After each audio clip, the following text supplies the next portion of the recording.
What's going on? It's your boy Grunt, and welcome to the second episode of Grunt Talks Saints Football. And today we are going to be talking about this upcoming game in Carolina against the Panthers, a team that, look, we've had a little bit of struggles with over the last couple seasons. We know we lost a heartbreaker last year in Carolina. I was like three rows up from the end zone to witness that heartbreak. I saw so many drop passes, like up close and personal. It was rough. But I think we're going to have a much better showing this week. But today we have something special. I'm actually bringing in somebody that I know personally. I've known for a lot of my life. We went to high school together. My man, Logan Graffia from WLAE, Louisiana Television. So we're going to bring him on here. We're going to ask him a few questions here about what the Saints need to do to separate themselves from the rest of the NFC South heading into week 2. NFC South had a pretty good showing outside of the Panthers, right? That offensive line is abysmal, trying to protect Bryce Young.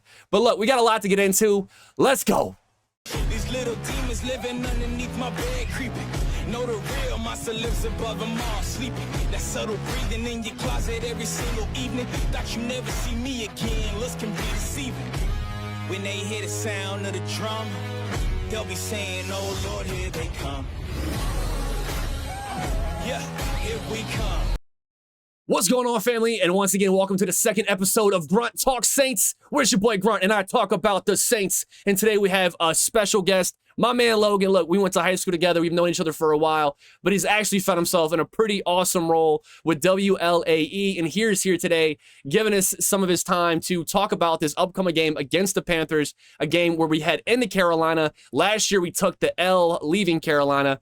And look, we have to write a different story heading into this week. Lots to clean up. But Logan, why don't you go ahead and introduce yourself to the people? Tell us a little bit about what you do for WLAE. So, as Zach mentioned, I'm Logan Graffia. I work at WLAE. I'm a production assistant over there at WLAE where I can do many things. I help set up the audio. I help set up the sets for many of the different shows. Me and my coworkers go out to Saints and Pelicans games. We go get footage to use as B-roll for some of our sports shows. We go out the Saints mini and training camp to go get footage and B-roll for many of the sports shows that we have. And like I said, I wear a bunch of different hats over there, and I'm very happy to be a part of a station that is just so kind to me and nice. They've been nothing but warm to me since I've been hired there. So Awesome, man. So, Thomas, I'm going to backtrack a little bit because I am curious. What's some of the cool things you maybe noticed in training camp? I know you mentioned you went to training camp last year. We both talked about maybe there wasn't as much effort. Did you notice a difference this year with training camp, right? Was there a different energy when you walked into the building compared to last training camp? absolutely. So last year it was like when I walked in there, because I don't want to brag. Being a former player, as long as I was, playing from high school to semi-pro, you start to notice different vibes and feelings when you walk out to practice or locker room. Last year, when I walked out there, just standing there, watching practice for like a one day, the vibe was just off. It just seemed like, okay, something's wrong here. And we wound up being bad. And then this year, I walk in there and I kind of had goosebumps. I'm like, oh wow, something feels different this year. Yeah. I feel like I'm around a winning team. Like everything just felt like the vibes was through the roof, and you saw it in that first game. The vibes was just through the roof. That defense was electric. The offense kind of didn't quit. They didn't lose you the game. But yeah, the vibes at practice this year was just through the roof. That's the only words I can say because it's true, just through the roof. And then when it came to offensive drills, last year we had, of course, another questionable situation at quarterback. We had Andy Dalton, Taysom Hill, right? Jameis Winston. Last year, Jameis got a lot of those starter reps at training camp. But what have you noticed different about Derek Carr taking these starting reps versus Jameis and Taysom? Do you notice maybe Derek Carr getting more reps versus what was last year? Maybe was it more divided up? Or how does that look overall? What's the difference? So the difference is, last year it felt like it was kind of cut Question mark, evenly. right? Okay, I It was got kind you. of Yeah. question mark, yeah, evenly and question marky. Because last year, when I was watching each of the team drills, it seemed like it was like, okay, oh, he gets 5 reps, he gets 5 reps, he gets 5 reps. And I would come home, and of course, my dad being a big football fan, he is, hey, how do we look? Well, Andy Dalton looks good. So that probably should have been a cause for concern. But Okay. this year, it seems like, Derek Carr got almost all the reps. It didn't feel like it was divided up evenly like it was last year. They're giving Derek Carr all the reps because, the new system, new team, well, relatively new system, but they gave Derek Carr all the reps, and it just is like night and day. I'm not saying he's Drew Brees, but I went to minicamp in 2015 when Drew was here, when like the vibes was and feeling of practice was even more through the roof. It was out of this world. And it almost feels like Drew's back in the building. I'm not saying Derek Carr again is Drew Brees because he's not. No But one will ever. there's that veteran presence It's that there. feeling. Right. That's that Yes. veteran presence you could trust, right? That's why they like Danny Dalton, I think, coming in. He did have that veteran presence, which is that wily veteran type of mentality the Saints respect. And now you have that with Derek Carr, but with more skill to go along with it. You know what I mean? Versus Andy Dalton. So, but I will ask you this: another big difference that is that's happening this year versus last is the offensive line and defensive line. So we made some changes at defensive line. We've touched on that in the past, but what I want to talk about is the offensive line, because not only do we lose Zach Strief, right? He goes off to Denver, but we bring in Jari Evans. And I'll tell you, I think I was more excited to have Jari Evans than Zach Strief. I have nothing against Zach Strief. I think he's great, but I think Jari Evans can come in and do just as good of a job. But then I look at training camp, I look at all the film of the offensive line. You see him you see the depth issues in the preseason, and then you really see it translate on the field. That whole left side breaks down. I'm a firm believer right behind the quarterback. I think you'd agree, being a former player. I'm a former player too. I just sat on the bench, you know what I mean? But I think we can both agree the importance of that left tackle position. And I don't think Trevor Penning has so far panned out. He struggled in the Senior Bowl. We pick him up in draft. We trade up with the Eagles to get 2 picks. We bring in Olave. We bring in Penning. He gets injured last year. He struggles in camp. He struggles in preseason. Do you think that correlates with the coaching change? Or what kind of differences have you noticed with the offensive line this year versus last? And maybe have they gotten better or worse?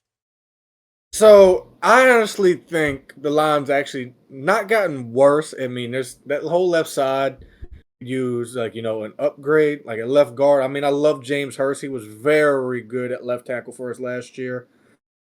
And he's filling in for Andres Pete. He got hurt, in practice at one of the camps this year. I like Hurst at left guard, but Penning, basically, he didn't play all of last year. He got in for one game, like a series or two, and then he was out the whole year. So right, yeah, essentially a red shirt. I'm not ready to pull. Yeah, I'm sure people see me on Twitter saying, well, "Okay, pull Penning out. He's getting our starting quarterback killed out there," which he was. But I'm not ready to pull the plug yet because I was talking with John Sigler, who was great over at the Saints Wire.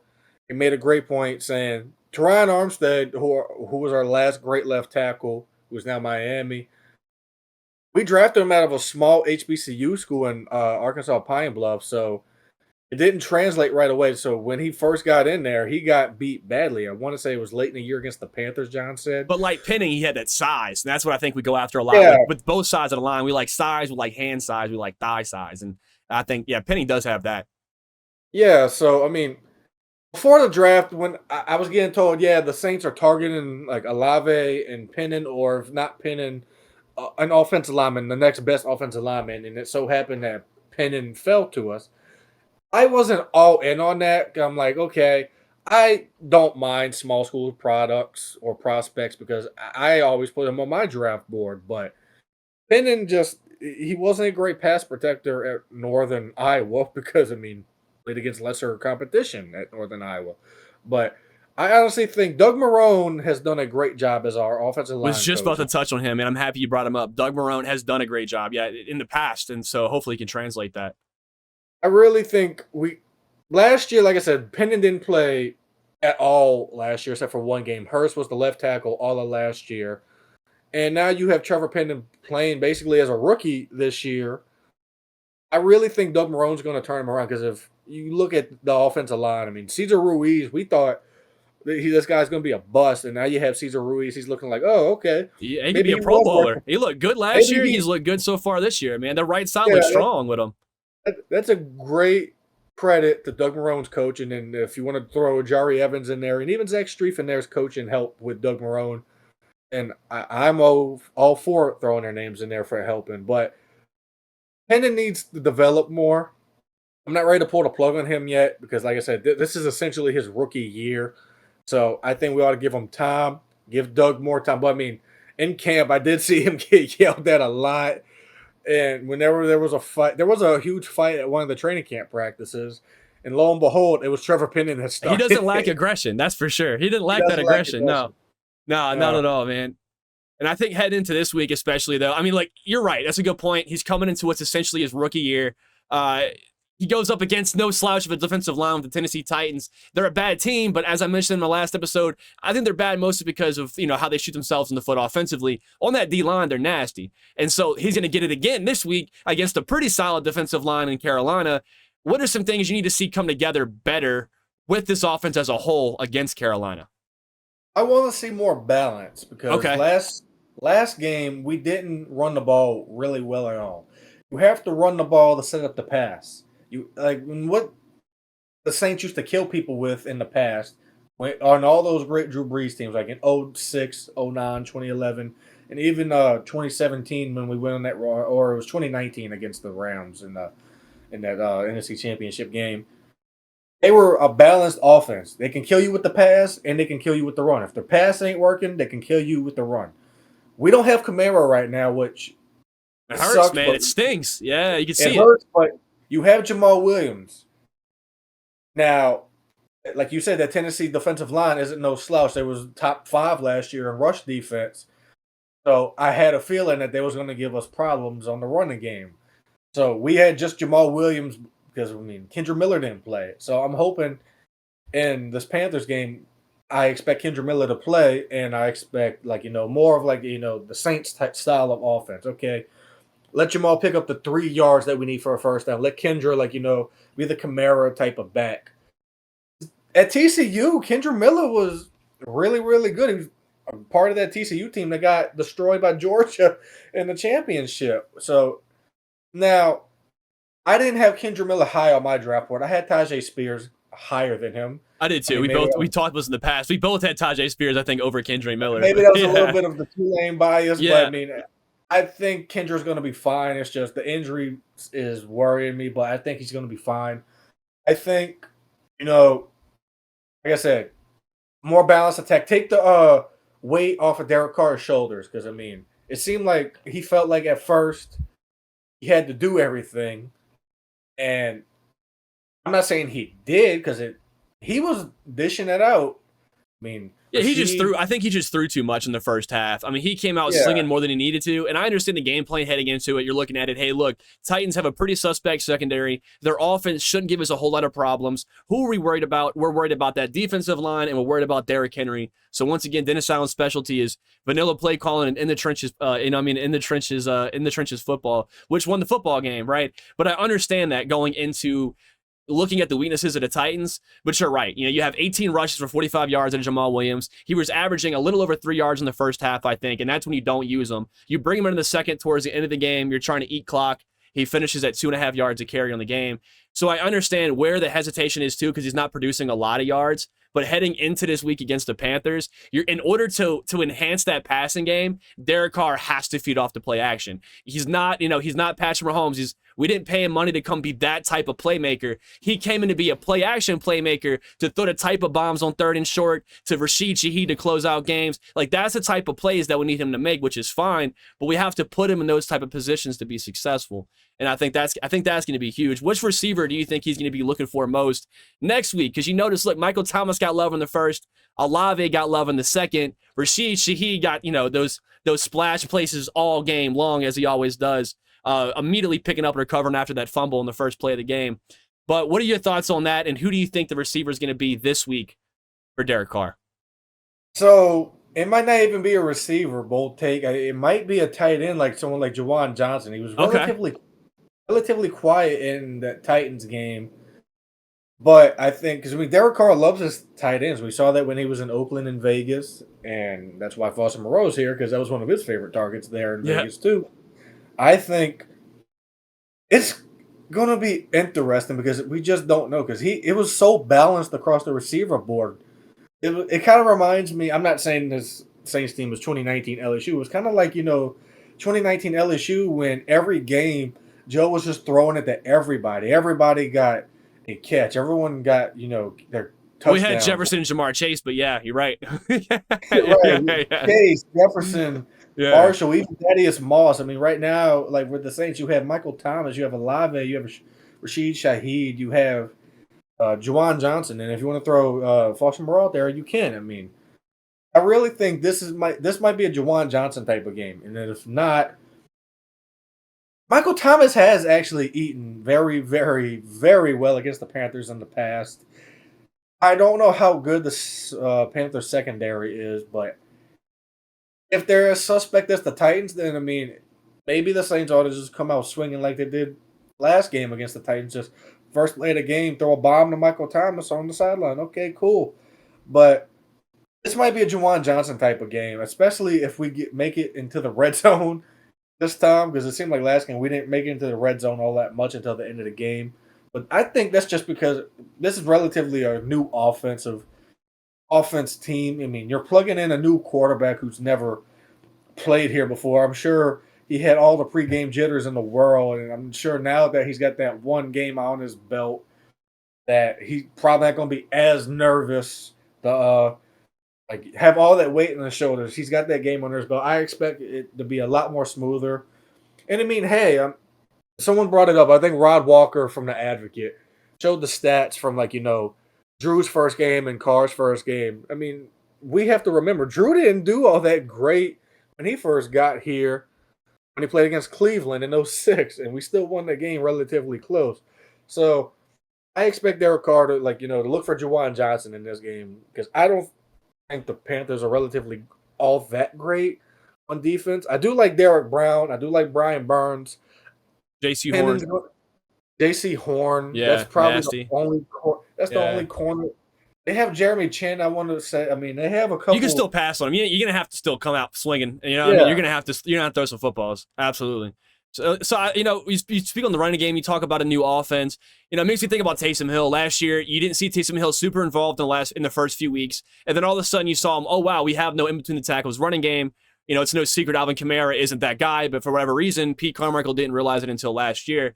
And so after he noticed that, Taysom Hill was kind of the force that was the only one really getting a hardcore earned yards on the ground, and then Kamara is able to complement off that. And that's when you really saw offensive games. I think we went undefeated where Taysom had at least 9 carries, right? It was a good record. It was some kind of Taysom stat they throw out there every year. Don't quote me on it, but I think Taysom Hill could get more involved this year, but they don't want to use it as an easy butt. The last thing you want is to have your whole offense revolved around the type of wild card player like Taysom. You just don't want that, because then you don't have a plan at all at that point. There's no identity. It's hoping for a Taysom splash play. It's hoping for a couple blocks and Taysom can get off. Do you think Taysom's going to find himself back involved here in the first 3-4 weeks of the season, or do you think the Taysom experiment's over completely?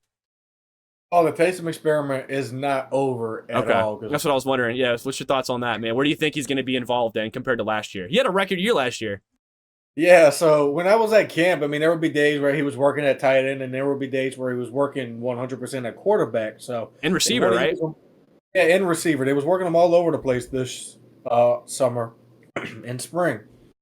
And I think the reason why they didn't use him all that much against the Titans is okay, if Jamal's not getting any yardage against this defensive line, I don't want to put Taysom out there and go get him hurt, because if he gets hurt, there goes a good chunk of our offensive scheme. Because I mean, he had an aggravated injury in camp this year too, right? I think he had aggravated something. I'll have to go back and look. I think he aggravated something earlier in camp. He wasn't out, but that could be it too. Maybe they never reveal exactly how a player's feeling, so maybe he's not 100% with whatever issues he might have going on too.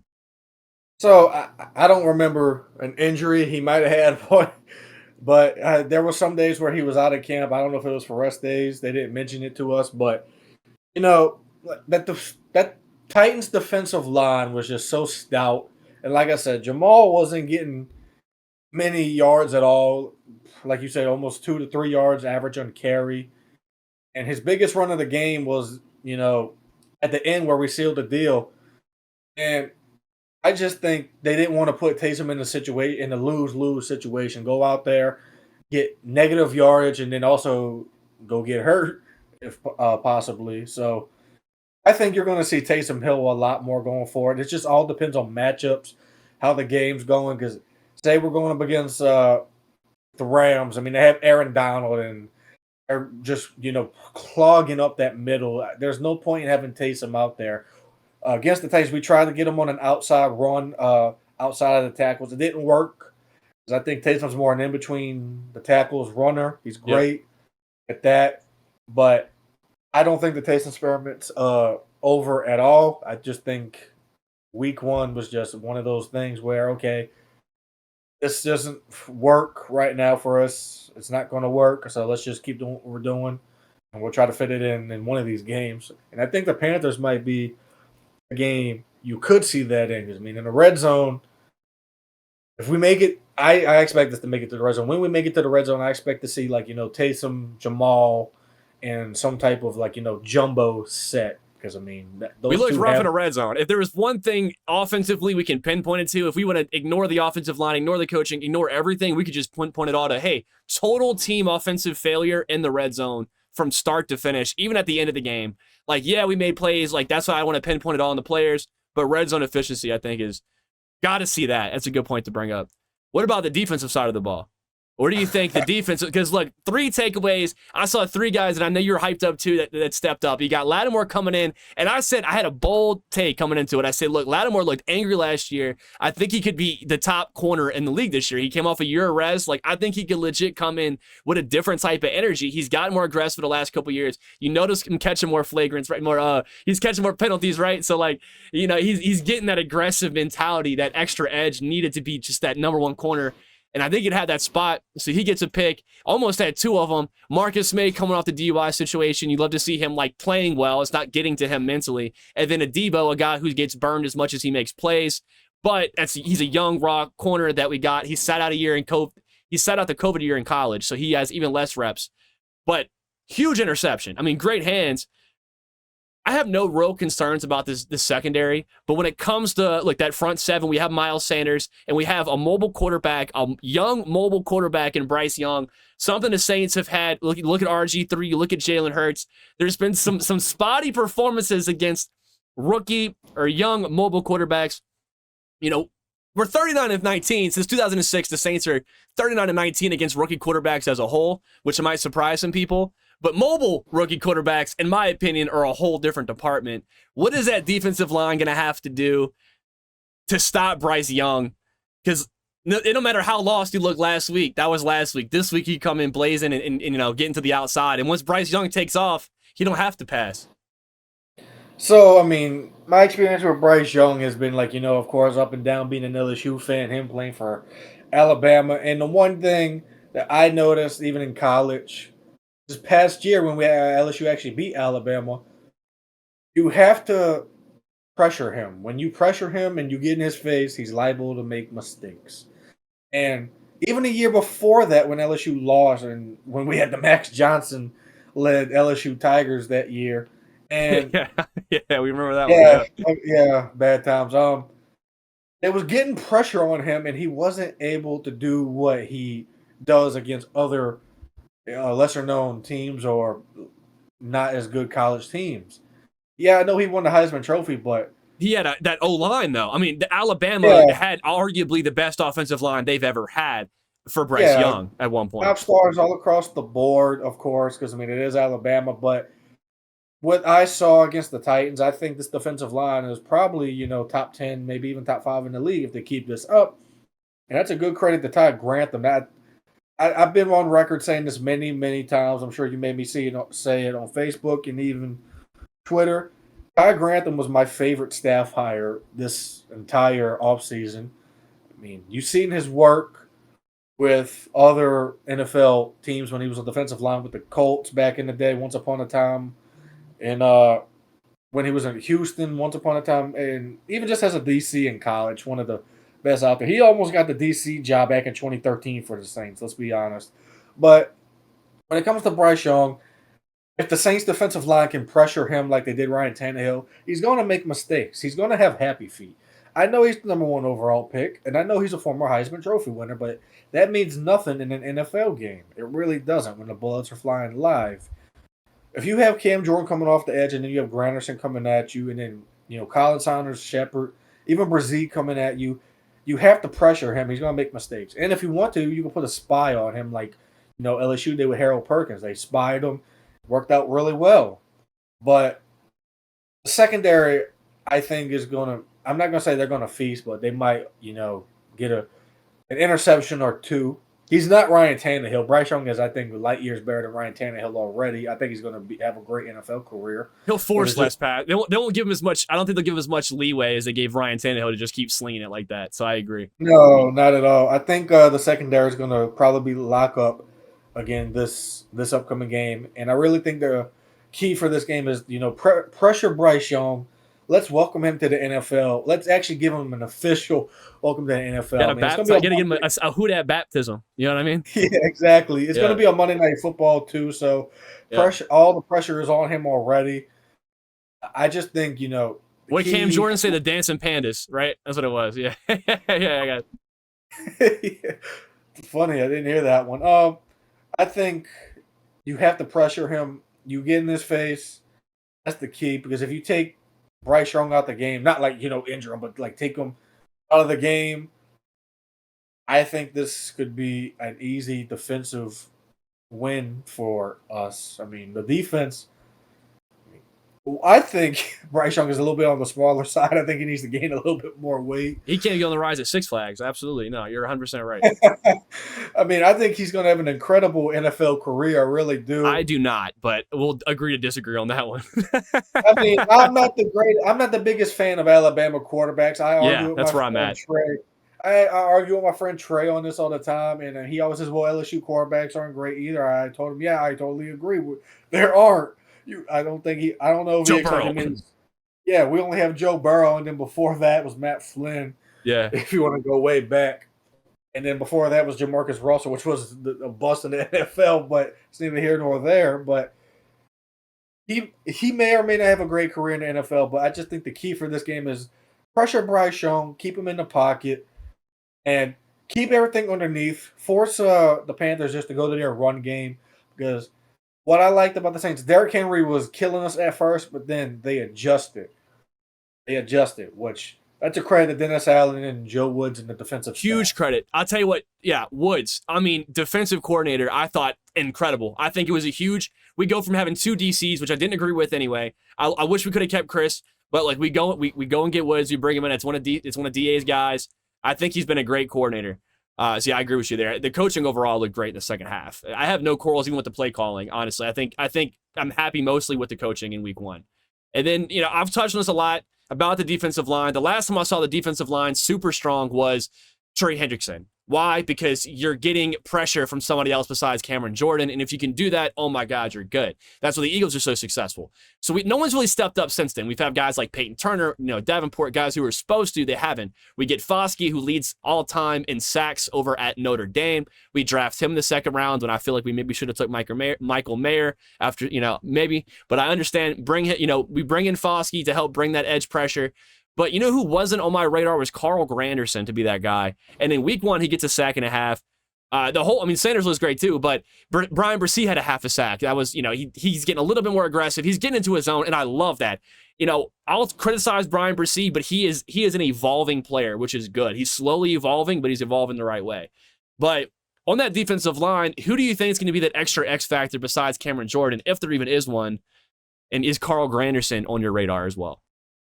Carl Granderson is absolutely on my radar. He's looked great ever since, I think, Sean Payton found him, I think, as an undrafted free agent from Wyoming. Yep, Wyoming, yep. Yeah, I think it was Wyoming. Yeah. And, I mean, there was a time where he was actually in jail for, I think, a couple days or something to that effect. Didn't even know he was going to play ball again. But he's been around that Saints room for a while, yeah. Yeah, he's been around for a few years now since then. I mean, he's looked good in camp. I mean, he's looked great in preseason, and he's just continuing to get better every year. I mean, I really do like him as our starting right defensive end, and I really want to see Foskey get some playtime if Peyton Turner is going to be out with that turf toe surgery he's going to have, which is unfortunate because Peyton Turner actually looked really, really good in camp and also preseason and even against the Titans when he was out there. Looked great in preseason. He looked like he could looked real good in preseason. I'm actually pretty disappointed. It's just, the injury bug just seems like it's found him, and it's bit Peyton Turner more times than we can count, but maybe this is an opening for Foskey to get some playtime because, I mean, Foskey, wasn't looking great at first. Even in camp, he was quiet in camp. In preseason, he didn't do great. But then that third preseason game, he looked like he kind of came alive a tiny bit. But I think the other X factor I got to bring up, I mean, I love Colin Saunders. I love Nathan Shepard. But Brian Brzee, I was totally wrong about. I mean, watching his footage in college, yeah, he was great. I didn't see a first-round pick. I can admit that. I saw I did not either. You're not alone. I didn't see a first-round pick in him either, so I'm I right saw there a with second round. I'm like, okay, if they want to take him in the second, I'm cool. But first, I don't know. That's kind of a reach. But I also said I don't know if I want to draft another player that has a huge injury history because we've already got Marcus Davenport, Peyton Turner, kind of screwing us on that. But he's looked the part, and I'm happy to admit that I'm 100% going to be wrong about Brian Brzee. He looks fantastic, and I think that's a credit to Ty Grantham as the defensive line coach. So I think, outside of Granderson, I mean, it's just hard to tell because the whole defensive line, the depth from top to bottom looks really, really good.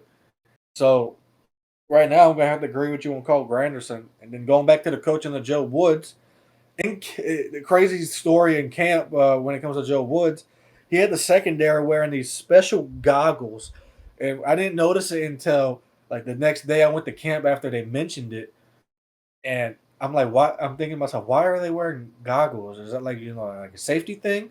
And apparently, Bradley Roby, before he got cut, oddly enough, who played for Joe Woods in Denver when they won that Super Bowl in He did 2015. play for. Okay, I got you. Yeah. Yeah, that Denver team was probably one of the best defenses I've ever seen with my own eyes, and Joe Woods was a part of that. And he said that is so the secondary can see just what's in front of them and not out here, just lock down on the player in front of you. And apparently it's worked. I mean, Joe Woods might have had a little bit of a mulligan in Cleveland as their DC, but I mean, Cleveland, let's be honest, it was Cleveland. I didn't think he was all that bad of a defensive coordinator there. Now, I don't know if he's the actual play caller here in New Orleans, but I got to say his coaching with the secondary, him and Marcus Robertson, or Robertson, however you pronounce it, if I'm pronouncing it correctly, has done an incredible job thus far. I mean, in camp, the secondary looked great. And I kept coming home telling my dad, I was like, look, it's kind of like when Drew was back. And the secondary's giving them fits. Derek Carr's having to work for it, which I absolutely love. Last year, it looked like it was kind of too easy for, Jameis and Andy in camp. So this year is vastly different. That's a really credit to the coaching staff. I'm happy. This is a Dennis Allen team, not a Sean Payton, carbon It copy. is a Dennis Allen team. It's got the So- in the trenches football type of look to it. What he's trying to Yes. do, he finally has a roster to match that.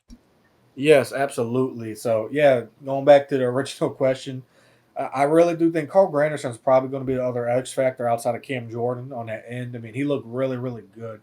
And you have Cam Jordan, who's a mixture between power and finesse, and then you have Cole Granderson, who's just really a big finesse type of defensive end, which I absolutely love. You have best of both worlds. So, and eventually, I think you're going to see, probably Brian Brzee work his way up to a starting role. I mean, he's already, I think, the number 3 defensive tackle on the depth chart. I think he will So- be. I agree. I think the way with that half sack, if he can make another play, I think as early as week 3, we'll see him in that starting lineup. I think they'll at least try him out there. If you can see him, you got to see some more tackles. He had no tackles beside the half sack. You want to see more involved, especially because you brought him in to stop the run. But it was Derrick Henry, so I get it. So we'll see what he does against Miles Sanders, which is still a challenge, but nowhere near Derrick Henry. So let's get down to this, man. What's your score prediction for the game this weekend? Man, I think it's going to be another close one. Maybe I have the Saints winning 24-17. I got us winning 28-13, but I think it's going to be a low-scoring affair in the first half, and then we come out slinging and throw a couple touchdowns in the third quarter, and then we hone it down in the fourth. I think this one will be one we kind of stay ahead of. Hopefully, you know what I mean? The Saints, they'll give you a heart attack, but hopefully I think this could be one where we it could be a good opportunity to get a lot of young guys some solid reps and get the win, right? Like this kid, that's a team that they know how to coach against us. We know how to coach them too. And I think it's going to be great. And I know I got to get you out of here, but I do want to touch on one more thing, just your own personal opinion. We know what happened in New York with the Jets with Aaron Rodgers. We know how me and you always argue about Jameis Winston. I argue with the whole world about Jameis Winston. But let me get your opinion on this, all right? Now, you don't got to give me anything you heard, just straight from your own mouth, your opinion. Do you think there could be a possibility the Saints trade Jameis Winston to the Jets? Do you think he'd be a good fit? And do you think it'd be a good move? All three of those, hit me up. So, do I think it would be a good move? I mean, with Jake Haener suspended, it might be an iffy move. I mean, I know I have my quarrels about Jameis, and then do I think it would work well for the Jets? I do. I think him and Zach Wilson are kind of on the. I mean, Jameis is a little bit. Jameis is playing better, but continue.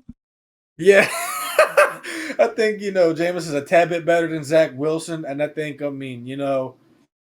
there's murmurings out there that it could happen. I think it's possible.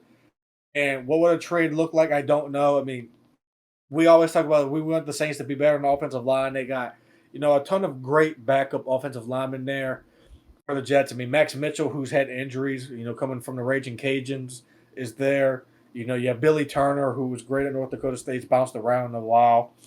And, I mean, you could probably maybe, if you want to get, a fifth round.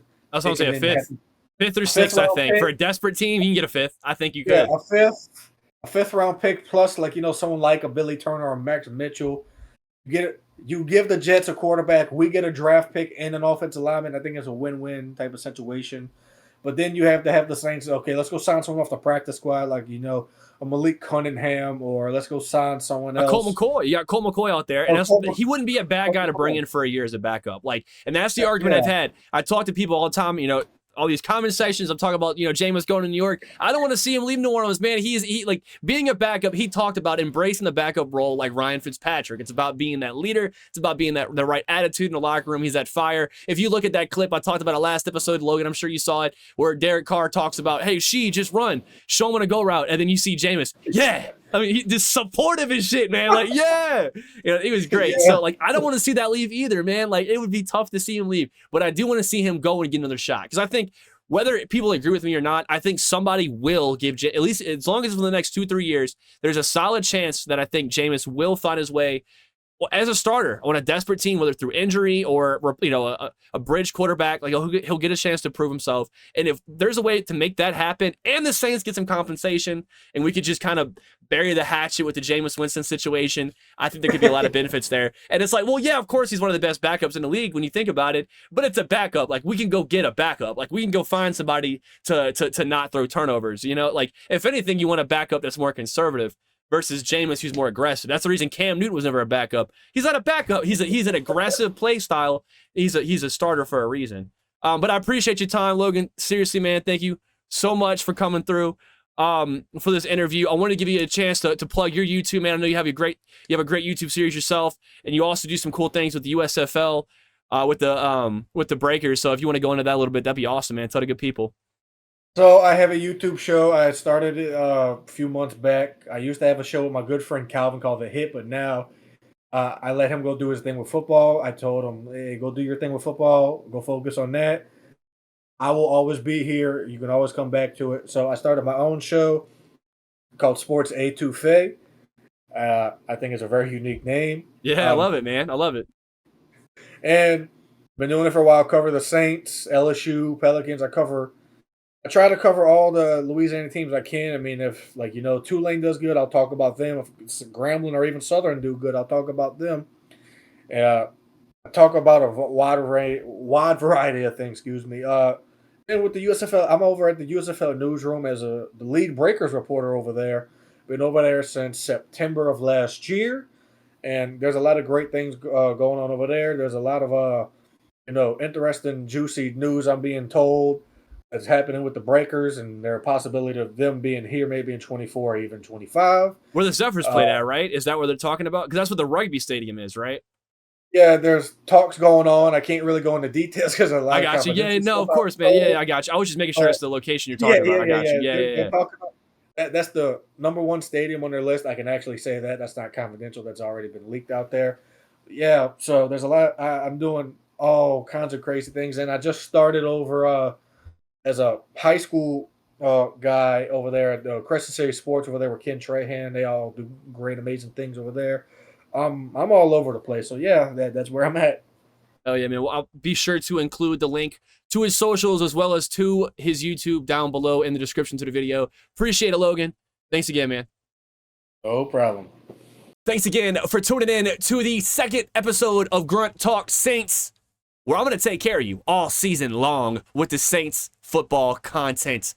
2 new episodes here on YouTube every single week, Tuesdays and Thursdays. We'll be bringing on new guests every single week as well. Daily content over on Facebook, halftime reports over on Facebook, and then Madden streams on Facebook and kick.com/thegamergrunt. We got a lot of things coming at you this season.